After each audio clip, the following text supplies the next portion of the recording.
வணக்கம் JV media நேயர்களே, நான் உங்கள் எழிலரசி. நம்ம வீடியோக்குள்ள போறதுக்கு முன்னாடி மறக்காம நம்ம யூடியூப் சேனலை சப்ஸ்கிரைப் பண்ணிக்கோங்க. வாங்க தொடர்ந்து வீடியோக்குள்ள போகலாம். ஏற்கனவே நம்ம சைக்காட்ரிஸ்ட் டாக்டர் கிட்ட மனநலம் சம்பந்தப்பட்ட பிரச்சனைகளை குறித்தும் அதற்குண்டான தீர்வுகளை குறித்தும் நம்ம பார்த்திருப்போம். அதை தொடர்ந்து மனநல ஆலோசனை மற்றும் குழந்தைகள் மறுவாழ்வு மையத்தில் மனநல ஆலோசகர் டாக்டர் ஹரிபாபு அவர்கள் இணைஞ்சிருக்காங்க. தொடர்ந்து அவர்கிட்ட மனநலம் சார்ந்த பிரச்சனைகளை குறித்தும் அதற்குண்டான தீர்வுகளை குறித்தும் அவர்கிட்ட கேட்டு தெரிஞ்சுக்கலாம். வாங்க.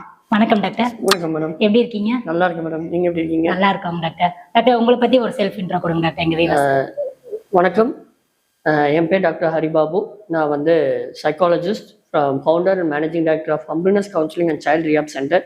கடந்த 6 வருடத்துக்கு மேலே மனநலம் சார்ந்த ஆலோசனையும் குழந்தைகள் முதல் முதியோர்கள் வரை உள்ள மனநலம் சார்ந்த பிரச்சனைகள் அனைத்தையும் நாங்கள் அனைவருக்கும் இதை கொண்டு சேர்க்க வேண்டும் என்ற ஒரு சேவை மனப்பான்மையோடு நாங்கள் செய்து கொண்டிருக்கிறோம்.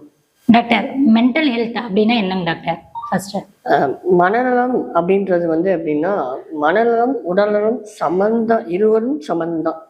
இந்த மனநலத்துல ஏதாவது பிரச்சனையா இருந்தாலும் உடல்நலம் பாதிக்கப்படும், உடல்நலத்துல பாதிக்கம் இருந்தால் மனநலத்தையும் பாதிக்கப்படும். ஸோ இந்த மனநலத்தை வந்து காப்பதுல தான் நம்மளுக்கு நிறைய பேர் அதுல டைம் ஸ்பெண்ட் பண்றதில்ல.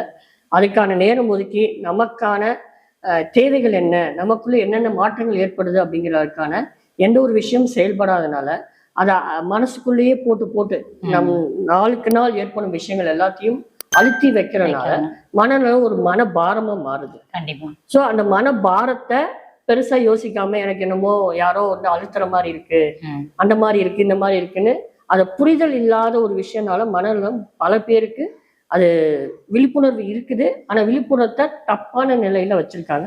ஸோ மனநலம் என்பது அப்படின்னா எல்லா விஷயத்தையும் அன்றாட நடக்கிற விஷயங்களா இருக்கட்டும், அன்றாட நடக்கிற பிரச்சனை எதுவாக இருந்தாலும் அன்றே பேசி முடிச்சுக்கிறாங்க அப்படின்னா மனநலத்தை காப்பாற்ற முடியும். ஆனா மனநலம் என்பது என்ன அப்படின்னா, நம்ம மனசுக்குள்ள இயக்குற ஒவ்வொரு விஷயங்கள் நம்ம எப்படி உள்வாங்கணும். ஒரு விஷயம் நம்ம பேசுறோம் அப்படின்னா அதை நம்ம கரெக்டா புரிஞ்சுக்கிறோம், கரெக்டா தெரிஞ்சுக்கிறோம் அப்படின்னா மனநலம் பிரச்சனை ஆகாது.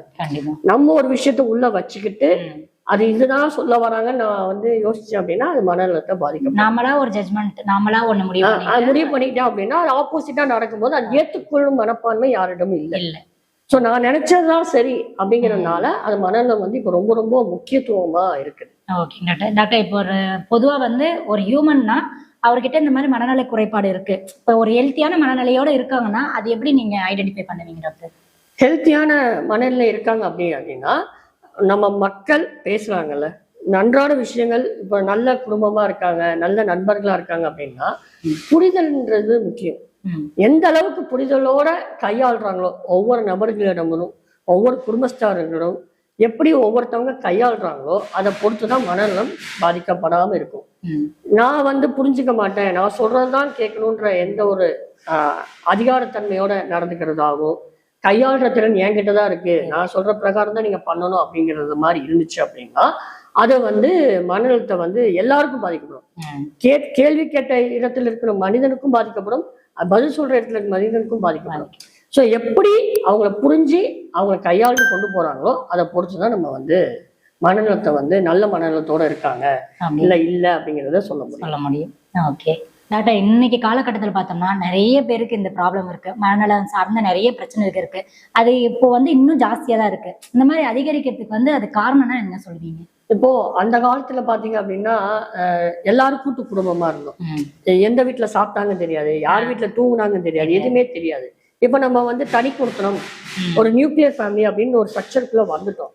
ஆனா அந்த தனி குடுத்தனம் வந்து அந்த ஸ்ட்ரக்சருக்குள்ள இருந்தாலும் அப்பா ஒரு இடத்துல, அம்மா ஒரு இடத்துல, பிள்ளைங்க யாரோ நடுவுல, யாருக்குமே சம்பந்தமே இல்லாம ஒரு கனெக்டிவிட்டியே இல்லாத ஒரு சூழ்நிலை அமைந்தனால எல்லாரும் ஒரு வேலை பணம் ரீதியாக எல்லாரும் ஓடிக்கிட்டே இருக்கிறோம். நமக்கான நிம்மதியை தேடி ஏதாவது ஒரு இடத்துல நம்ம நிம்மதி கிடைச்சிருமான்னு தேடி ஓடிக்கிட்டே இருக்கிறதுனால நம்ம குடும்பத்துக்காக நம்ம உறவுக்காக நேரம் ஒதுக்கிறத வந்து பெரிய ஒரு சுமையா நினைக்கிறோம்.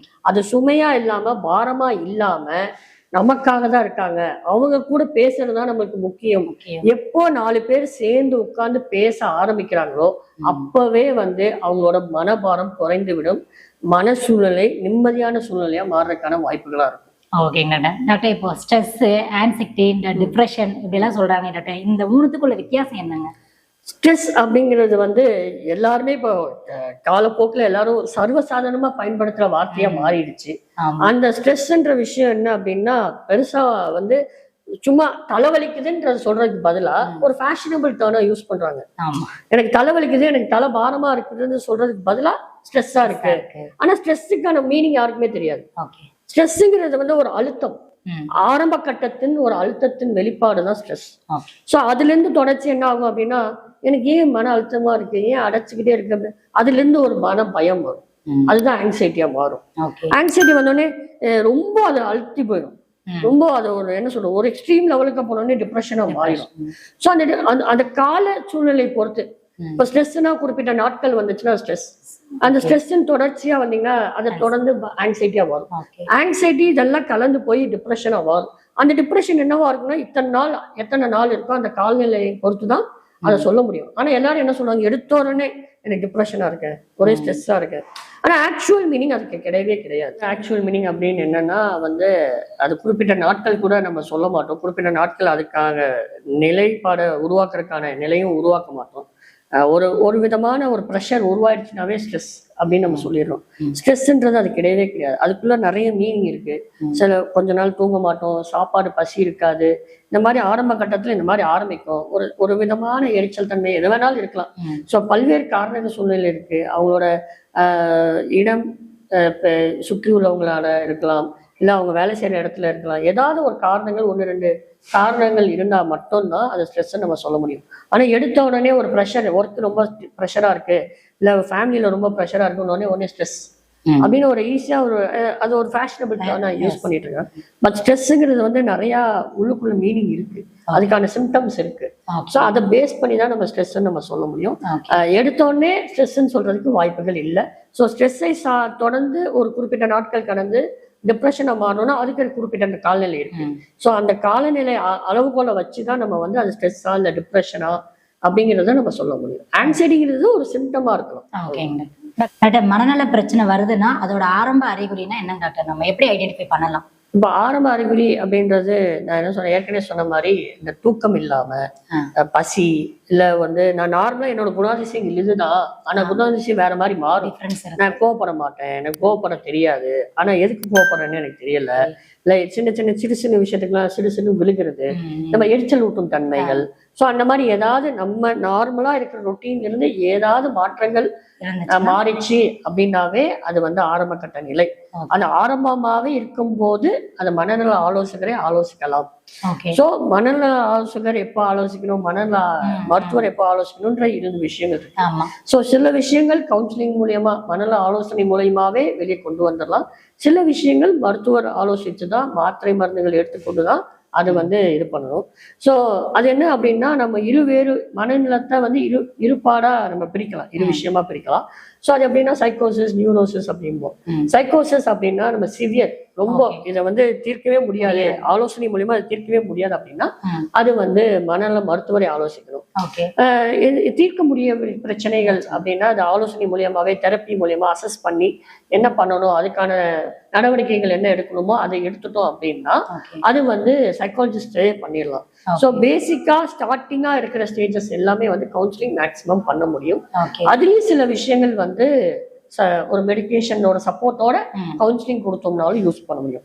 ஸோ இதுல வந்து என்னன்னா கவுன்சிலிங் மட்டும்தான் அப்படின்ற சில விஷயங்கள் இருக்கு, இல்ல மருத்துவர் மட்டும்தான் அப்படின்ற சில விஷயம் இருக்கு, இல்ல 2 பேர்த்தோட சப்போர்ட்டும் வேணும் அப்படின்ற விஷயமும் இருக்கு. ஸோ அது வந்து அவங்களோட விஷயம் மனநலம் சார்ந்த பிரச்சனைகளை பொறுத்துதான் யாரை அணுகணும் அப்படின்றது. பட் இனிஷியலா ஆரம்பிக்கும் போது அது டைரக்டா டாக்டர் கிட்ட போகணுன்ற அவசியம் இல்லை, இல்ல கவுன்சிலிங் கிட்ட போகணுன்றது அவசியம்.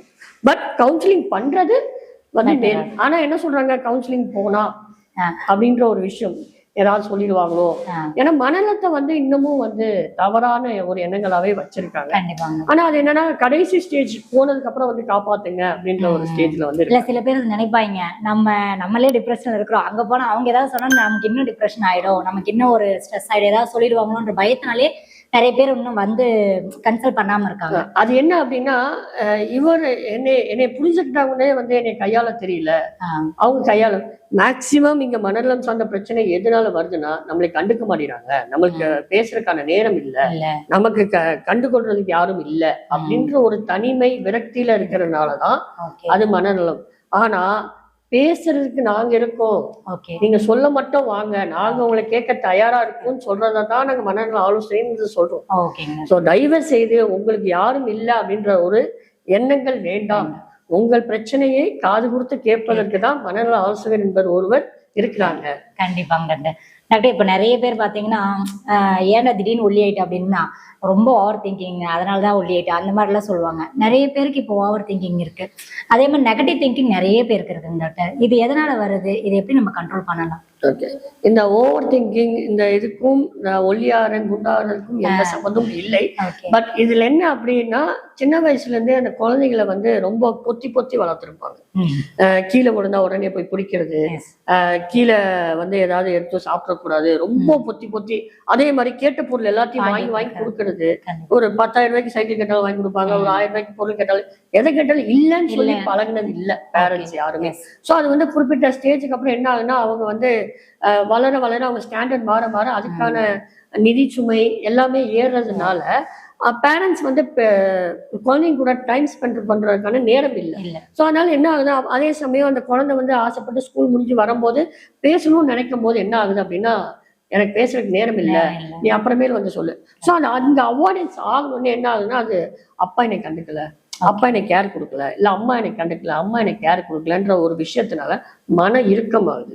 மன இறுக்கத்தினால என்ன ஆகுதுன்னா அது படிப்புல வந்து கோட்டை விட்டுருவாங்களோ, படிப்புனால இன்ட்ரெஸ்ட் இல்லாம போயிடுது இவங்க.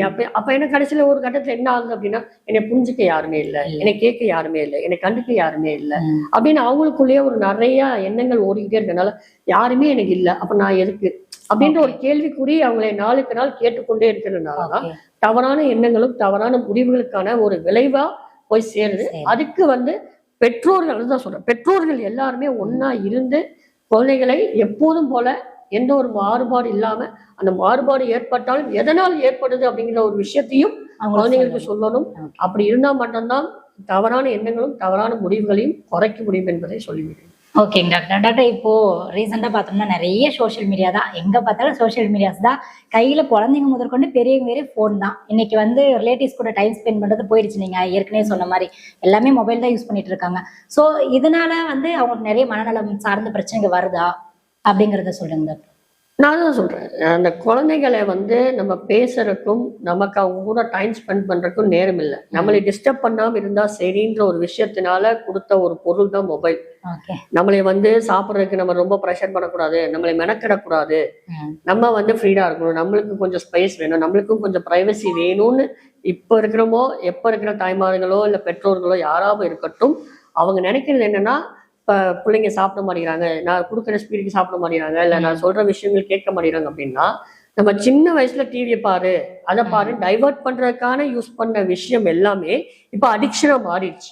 ஸோ அந்த அடிக்ஷன்ற ஒரு விஷயம் வந்து எதனால ஆச்சுன்னா அந்த ஒரு விஷயம் பிடிச்சி போய் அதுல ரொம்ப மூழ்க ஆரம்பிச்சிட்டாங்க. ஸோ அதை டைவர்ட் பண்றதுக்கு ஏதாவது அவங்களுக்கான எக்ஸ்ட்ரா கரிக்குலர் ஆக்டிவிட்டிஸ் என்ன, என் குழந்தைக்கு என்ன வரும் என்ன வராது அப்படின்றத ஐடென்டிஃபை பண்ணி அது மூலியமா ஒரு ஸ்போர்ட்ஸ் ரிலேட்டடா ஒரு டான்ஸு சிங்கிங்கு மியூசிக்கு இந்த மாதிரி ரிலேட்டடா ஏதாவது ஒன்று பண்ணாங்க அப்படின்னா that will be helpful for them. அது ரொம்ப ரொம்ப ஹெல்ப் பண்ணுச்சுன்னா அடிக்ஷன் குறைக்கிறதுக்கும் அதோட ஸ்டாப் பண்றதுக்கும். ஏன்னா அடிக்ஷனை உடனே வந்து ஸ்டாப் பண்ணீங்கன்னா அது இன்னொரு மனநலம் சார்ந்த பிரச்சனைக்கு வழிவகை செய்யும்.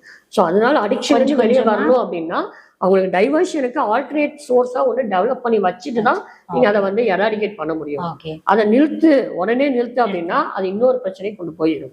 ஒன்னு பேரண்ட்ஸ் அந்த இடத்துல ஸ்பெண்ட் பண்றதுக்கு ரெடியா இருக்கணும், இல்ல அவங்களுக்கான எக்ஸ்ட்ரா கரிக்குலர்ஸ்க்கு டெவலப் பண்றதுக்கான ஸ்டெப்ஸை எடுக்கிறதுக்கு வழிவகை செய்யும். கொஞ்சம் என்கேஜா எப்பவுமே குழந்தைங்களை வச்சுட்டே இருக்கணும், அப்ப அவங்களுக்கு இந்த மாதிரி விஷயங்கள்லாம் அவாய்ட் பண்ணிக்கலாம். கண்டிப்பா. ஓகே டாக்டர், இப்ப தூக்கம் இல்லை, நிறைய பேருக்கு வந்து தூக்கமே வர்றதில்லை அப்படிங்கிறாங்க. ஸோ அது வந்து எந்த விதத்துல மனநலத்தை பாதிக்கும் டாக்டர்? தூக்கமின்மை அப்படின்ற ஒரு காரணம் எதனால அப்படின்னா முதல்ல வந்து ஒரு ஃப்ரீடமா யாருமே ஒரு ரெஸ்பான்சிபிள் இல்லாம ஒரு ஆஸ் அன் இண்டிவிஜுவலா நிறைய பேர் வாழ்ந்த வாழ்க்கை, ஒரு திருமணம் வந்ததுக்கு அப்புறம் ஒரு கமிட்மெண்ட், அந்த கமிட்மெண்ட் மேல இருக்கிற ஒரு பயம், Yes. எப்படி வந்து எல்லாரையும் சமாளிச்சிட முடியுமா, ஒரு நிதி நெருக்கடியா இருக்கட்டும், குடும்ப நெருக்கடியா இருக்கட்டும், பல்வேறு விதமான சூழ்நிலைகள், வேலை நெருக்கடிகள், யார் யாருக்கு என்னென்ன ரிப்போர்ட் பண்ணும் அப்படிங்கிற மாதிரி பல்வேறு விதமான சூழ்நிலைகள் வச்சுக்கிட்டு நான் வீட்டுக்குள்ள வந்தும் வீட்டு வாசப்படியோட முடிச்சுக்கணும் ஆஃபீஸ் வேலை. ஆனா வீட்டுக்குள்ளேயே வந்துட்டு நாளைக்கு ஓனர் கிட்ட என்ன சொல்றது, நாளைக்கு இதுக்கு என்ன பண்றது, அதுக்கு என்ன பண்றதுன்ட்டு இங்க இருக்கிறவங்களோட நேரத்தையும் தாண்டி நாளைக்கு என்ன பண்ணணும்ன்ற நோக்கத்தோட ஓடிட்டே இருக்க நாளை நாளை நாளைன்னு தேடி ஓடிட்டு இருக்கும் போது அந்த தூக்கமின்மை பெருசாவே தூக்கமின்மைதான், தூக்கமே இருக்காது. ஏன்னா அந்த ஒரு பயம், பதட்டம் எல்லாமே இருக்கும். நாளைக்கு அவங்க வந்து என்ன சொல்றது, வீட்டுக்கு தேடி வந்து யாராவது கடன் கேட்டாங்க என்ன சொல்றது, இந்த மாதிரி பல்வேறு விதமான நெருக்கடி. எப்போ நாம் வாங்கும் வருமானத்தை அளவோடு நிர்ணயித்து பகிர்ந்து உண்டு மகிழ்ந்து ஆரம்பிச்சோமோ அப்பதான் இந்த பிரச்சனைக்கான தீர்வா இருக்கும்ன்றது நான் நினைக்கிறேன். ஏன் அப்படின்னா நம்ம வாங்குற வருமானத்தை தாண்டி செலவுகளையும் எல்லாத்தையும் பெருக்கி கொண்டே போனோம் அப்படின்னா அப்ப நம்மளுக்கு எல்லாமே இழக்கிற ஒரு நிலையா மாறிடும். நான் என்னோட ஆசையும் என்னோட பாசத்தையும் என்னோட மகிழ்ச்சியும் என்னோட சந்தோஷம் எல்லா விதமான எமோஷன்ஸையும் நம்ம இழந்துட்டு கடைசியில எதுவுமே இல்லாத ஒரு பிடிப்பே இல்லாத ஒரு வாழ்க்கை வாழ்றதுக்கான நிலையா மாறும்போது என்ன ஆகும் அப்படின்னா எல்லா மேலேயும் ஒரு வெறுப்பு. நான் ஏன் சம்பாதிக்கிறேன், நான் ஏன் வேலைக்கு போறேன், நான் ஏன் வந்து இது பண்றேன், நான் ஏன் இது பண்றேன் அப்படின்னு நம்மளே கேள்வி கேட்டு ஆனா ஒரு கட்டத்துல நம்ம தள்ளப்படுகிறோம். சமூகம் நம்மளை ஒரு பக்கத்துல தள்ளிக்கிட்டே இருக்கு. அடுத்து அடுத்து அடுத்து நம்மளை நம்ம குடும்பமா சார்ந்து வாழ்றதுக்கான சூழ்நிலை இல்லை.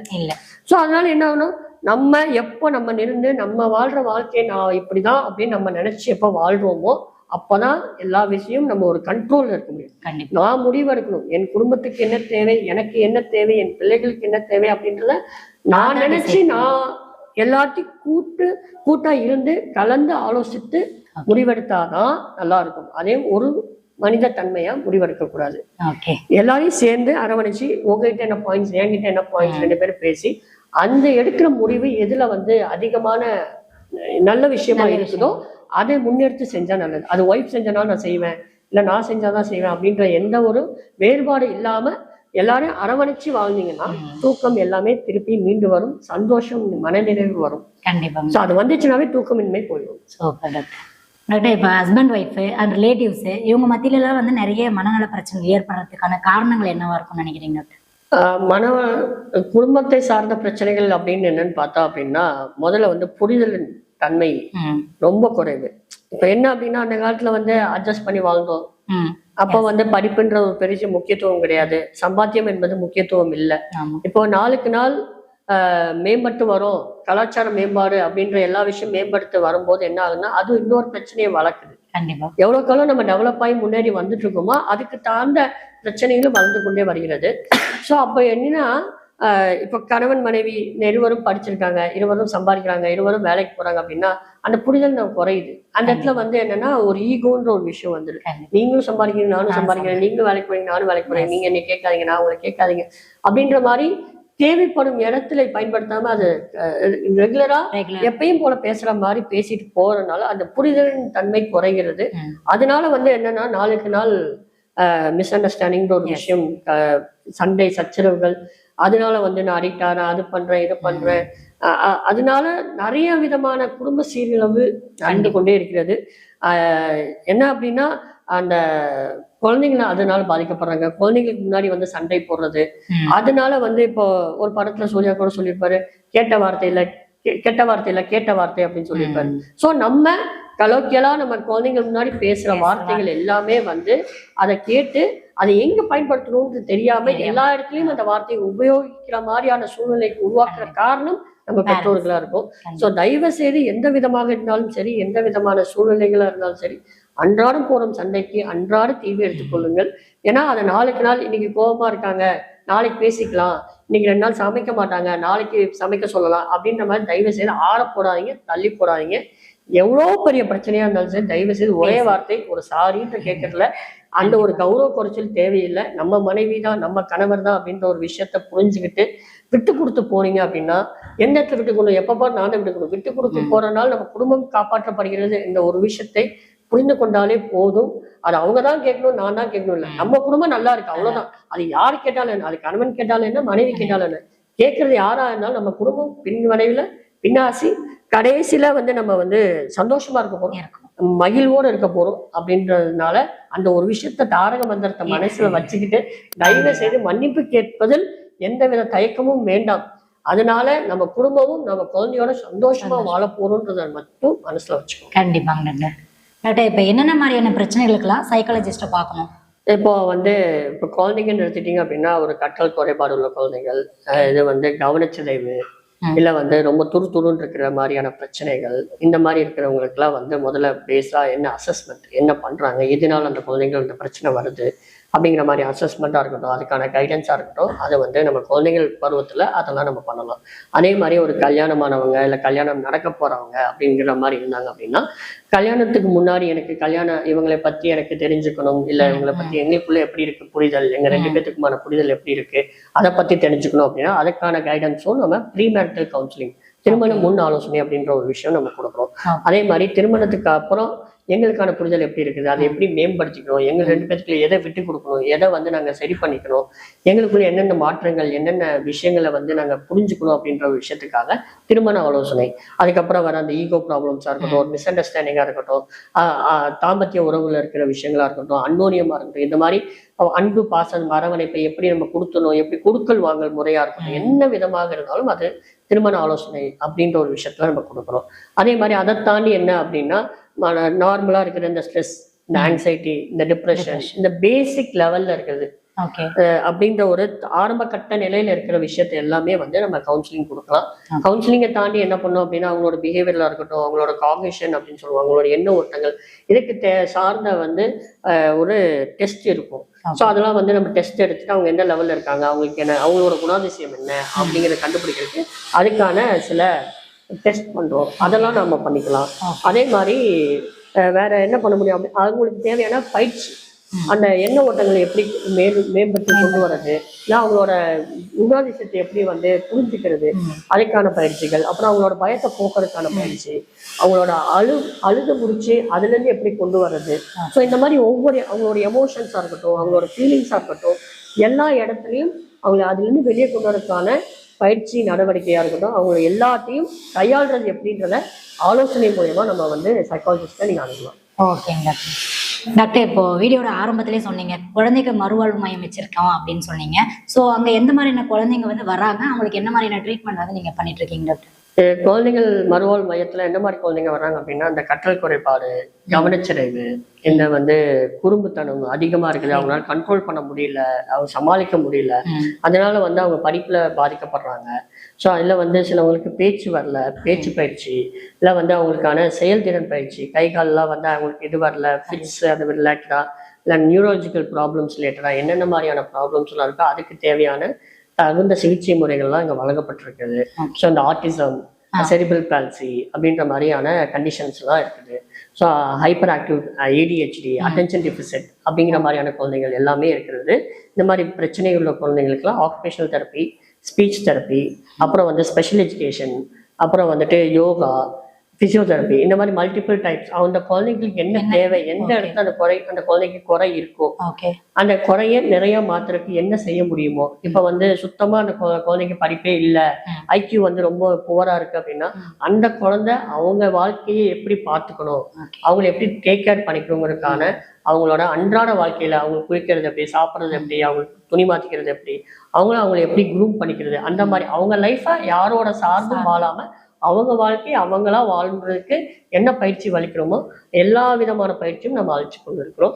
அதை நம்ம திருப்பூர்லயும், பல்லடத்துலையும், அருப்போட 3 இடத்துலயும் இருக்கு. இதுல எங்க இருந்தாலும், இதை சுற்றி உள்ளவர்கள் எங்க இருந்தாலும் இதனை பயன்படுத்திக் கொள்ளலாம் என்பதை கேட்டுக்கொள்கிறேன். கண்டிப்பாங்க டாக்டர். டாக்டர் இவ்வளோ நேரம் அவ்வளோ பொறுமையா தெளிவா மனநல சார்ந்த பிரச்சனைகள் எதுக்கு வருது, குழந்தைங்களுக்கு என்ன மாதிரியான ட்ரீட்மெண்ட் பண்றீங்க, அண்ட் தென் மோரோவர் இந்த பேரண்ட்ஸ் குழந்தைங்க கிட்ட எந்த அளவுக்கு அட்ராக்ஷனா இருக்கணும், கூட டைம் ஸ்பெண்ட் பண்ணணும், இந்த மாதிரி நிறைய பேரண்ட்ஸ் கூடிய அட்வைஸ் நிறைய கொடுத்தீங்க.